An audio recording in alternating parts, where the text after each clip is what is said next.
मुस्लिम colony में, जहां पे नाजरीन आप देख रहे हैं कि कई अरसे से तारों का जाल बिछा हुआ है और गरीब आवाम यहाँ पे उनके बच्चे, उनकी जानों को ख़तरा है। इसी सिलसिले में मेरे साथ खैरपुर सदात के वासी मौजूद हैं, इनसे जानेंगे कि इनको क्या मसाइल हैं। जी राम साहब।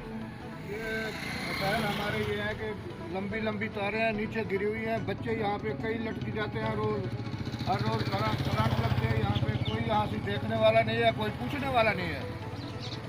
मेहरबानी करके इन तारों को कहीं साइड पे लगाएं या जैसे भी करें, इसका मसला हल कराएं बस।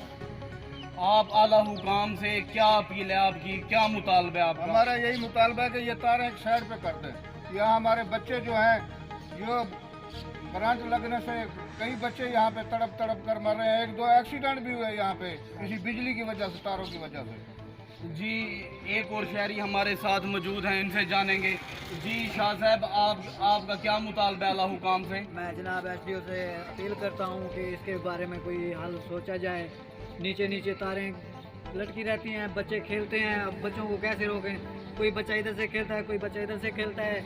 इनके नाजरीन, जैसा कि आपने देखा कि शहरियों का कहना था इन बिजली की तारों की वजह से, इनकी तरतीब सही ना होने की वजह से कई बच्चों की जानें जा चुकी हैं। अगर ये तारें और ये मीटर ठीक ना किए गए तो इनका पुरजोर एहतजाज जारी रहेगा और वाबड़ा दफ्तर में घेराव का अंदिया दे रहे हैं।